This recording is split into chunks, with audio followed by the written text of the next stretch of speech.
عليكم ورحمة الله تعالى وبركاته. مرحبا بكم معايا مرة أخرى في فيديو جديد ووصفة جديدة في قناتكم جوات بسومة. كنتمنى إن شاء الله هذا الفيديو يلقاكم بأحسن الأحوال. اليوم بإذن الله غادي نشارك معكم واحد الكيكة. هاد الكيكة هادي كنطلبها مني ولدي، بغى يديها معاه، بدا تبقى لي ماما بغيت شي كيكة بالشكلاط اللي تعجب هكذا يعني لصحابو. والمهم صوبت له هاد الكيكة، يعني ما لقيت ما احسن منها. بحجم كبير ما شاء الله، كتجي مسقية، وكتجي الطبقة اللي في الوسط اللي كتلاحظوا مقرمشة، غادي تكتشفوا معايا ان شاء الله هادشي في الفيديو.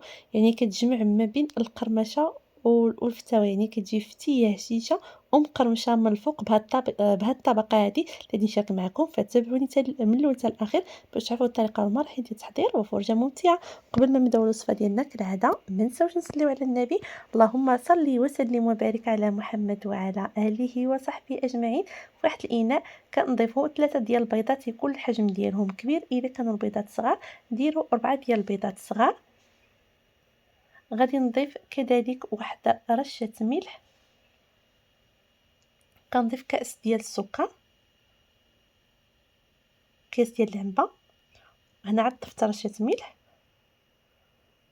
وغادي نضيف كيس من السكر او 2 اكياس من السكر بنكهه الفانيلا. كيعجبني الفاني يجي باين في الكيك، كيعجبني يكون كتير. صافي غادي نخلطو غير بالخلاط اليدوي. دائما الكيك كنحاول نحضر معكم بالخلاط اليدوي باش هكذا كنبسط عليكم الوصفه. بغيتو ديروا كلشي في الخلاط الكهربائي لكم الاختيار، ولكن انا القوام اللي كيعجبني ديال الكيك هو اللي كيتحضر غير هكذا بالطراب اليدوي او بالخلاط او بالطراب الكهربائي عفوا. صافي هنا غادي نخلط مزيان حتى يذوب لينا هاد السكر. صافي هنا ملي كنتاكدوا داك السكر داب لينا تماما مع البيض، كنضيفوا كاس ديال الزيت ما عامرش، كنخليو قياس ديال 1 سنتيم ما عامر شي، وكنخلطوا مزيان بهذه الطريقه اللي واضحه في الفيديو. وكنضيفوا كاس ديال الحليب يكون بحراره المطبخ، كاملين القياسات بالكاس العنبه. كنخلي هنا غير واحد قياس ديال المعلقه ديال الحليب. كنضيف لها معلقه صغيره ديال القهوه سريعه الذوبان. الحليب ما يكونش بارد من الثلاجه، والا كان بارد كتجبدو كدفيوه واحد شويه. صافي هنايا من بعد ما ضفنا كاس ديال الحليب، داك المعلقه صغيره ديال قهوه سريعه الذوبان اللي ضفناها لداك المعلقه ديال الحليب، كنخلطوها مزيان وكنضيفوها الخليط ديالنا. بطبيعه الحال كانت كتعجبكم النكهه ديال القهوه. من بعد كنضيفوا ياغورت او زبادي بالنكهه ديال الفاني. هاد الزبادي او هاد الياغورت كيعطينا واحد القوام واحد المذاق زوين الكيك ديالنا. غادي نحاولوا نخلطوه مزيان حتى ينسجم لينا مع باقي الخليط. ودابا كنضيفوا الكاكاو. عندي هنا 2 اكياس ديال الكاكاو، كاكاو المور. انا هذا هو النوع اللي كيعجبني ديال الساشيات، داك ديال العبر واخا كان شي نوعيه جيده ما كيعجبنيش. مازال ما طحت في شي ماركه اللي زوينه، بالخصوص المدينه اللي حنا فيها يعني ما كاينش اختيارات بزاف هكذا اللي تختاري. فهذا هو في الحقيقه اللي كيعجبني في الكيك. كتضيفوا على حسب اللون اللي بغيتو غامق ممكن ديري حتى 3 ولا 4، ولكن هذا هو القياس اللي كيعجبني انا وكيعجب حتى لوليداتي. ما كنبغيوش نحسوا بمذاق الكاكاو مجهد بزاف في الكيك، فكنضيف 2 اكياس او كنكتفي فقط ب2 ديال الاكياس. كنخلطو مزيان مع الخليط قبل ما نضيف الدقيق. انا ما كيعجبنيش نضيفو مع الدقيق. صافي دابا في هذه المرحله عاد كنضيفو الدقيق ديالنا. كنضيف هنا الكاس الاول ديال الدقيق، بطبيعه الحال ضروري كنغربلوه. هنا غادي نعمر الكاس الثاني. كيف كتلاحظوا ما يكونش بومبي بزاف، ما يكونش عامر بزاف. صافي هنا غادي نخلطو داك الكاس الاول ديال الدقيق غير بالخلاط اليدوي، وغادي نزيد الكاس الثاني. وبالنسبه الكاس الثالث على حسب الخليط. المهم تبعوا معايا الفيديو حتى كنخلطوا مزيان داك الكاس الثاني ديال الدقيق. عاد كنعرفوا القياس اللي غادي نزيدو من الكاس الثالث. المهم نتوما على حسب الحجم ديال البيض. صافي الكاس الثالث ضفتو بالكامل.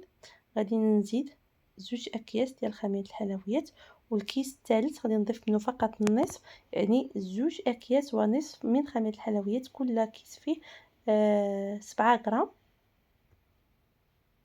صافي كناخذ هنا المول ديالي اللي كندهنو مزيان غير بالزبده، ما كنرشلوش من الدقيق، ما كيعجبنيش نرش الدقيق، غير خاص يكون المول نوعيه جيده ما كيلصقش. صافي هنايا غادي نصبو داك الخليط مباشره في هذا المول اللي كنكون دهنه بالزبده. من الافضل ندخلوه للثلاجه تبرد عليه ديك الزبده مزيان. كنصبو الخليط ديالنا وكندخلوه الفرن كيطيب على 180 درجه، بطبيعه الحال الفرن يكون مسخن من قبل على واحد 5 ديال الدقائق على 180 درجه، وكنطيبوه على 180 درجه حتى كيطيب لينا من التحت ومن الفوق. الا غادي طيبوه في الفرن ديال الغاز غادي طيب على النار، عفوا في الفرن ديال الغاز غادي يعني غادي تشعل الفران وتسخنو قبل بواحد 5 دقائق، وطيب الكيك على النار اللي تكون مهيله بزاف، يعني قليله، باش هكذا كيطيب مزيان الكيك. والمده ديال الطهي ديالو تقريبا ما كتفوتش واحد 30 دقيقه، يعني ماكسيموم 40 دقيقه. صافي ملي كيطيب لينا الكيك هذا هو الشكل ديالو. غادي نوجد معكم واحد الصوص اللي غادي نسقيو به هذا الكيك. كنحتاجو فيه كاس ديال الحليب، نص كاس ديال الزيت، نص كاس ديال السكر. الا بغيتيو ديروا صوص خاتره غادي ديروا كاس من كل حاجه. وعندي هنايا 2 اكياس ديال الكاكاو، الا كنتو بغيتو كذلك يكون خاتر كديروا 4 ديال الاكياس ديال الكاكاو. عندي هنا رشه ديال الملح. المهم انا بغيت ندير صوص خفيفه، كنسبقيوش ياك معكم صوص بحال هكا، ولكن درت لكم خاتره فيها كاس الحليب، كاس السكر، كاس الزيت، 3 الاكياس ديال الكاكاو او 4 ديال الاكياس. المهم كنضربوا داك مزيان داك المكونات مع بعضياتهم حتى كنحصلوا على صوص هكا كيكون بهذا القوام اللي تلاحظوا معايا. قبل ما كنسقيو الكيك ديالنا كنتقبوه مزيان بواحد الكيودون او واحد القطيب حتى كنتقبوه مزيان. وإلا خليتيو الكيك ديالكم في شي مول هكذا باش هكذا تعوموه نيت بهذا الصوص فيكون افضل. انا في الحقيقه درتو هكا باش يجيني ساهل انني نديمو ليه، يعني نحطو في الكرتونه او في العلبه فين غادي يدي ولدي هكذا للمدرسه.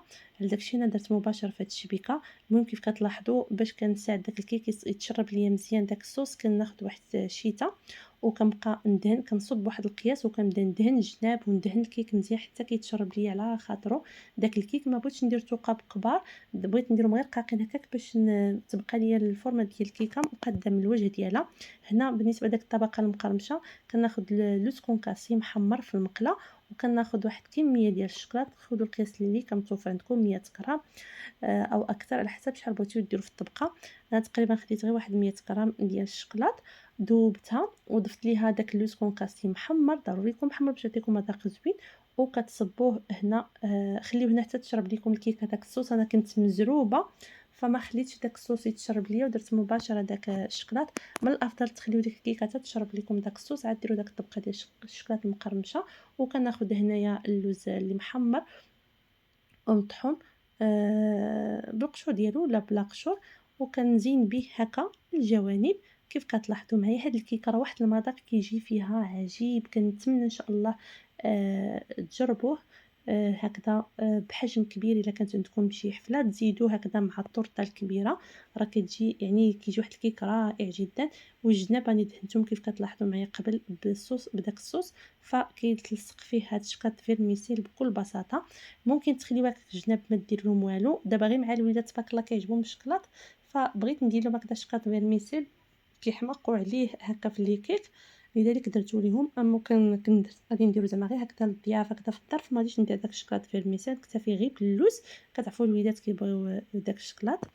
المهم هنا البواطه اللي غادي ندير فيها لولدي يدي فيها الكيكه، غادي نفرش ليه هذا الورق البابي الومنيوم باش هكذا داك الكاطو ما يتشربش ليا داك الدهنيات اللي في الكيك وما ينشفش، وفي نفس الوقت باش ما تقرفش ليا داك البواطه وداك الكرتونه. وهذا هو الشكل النهائي ديال الكيك ديالنا.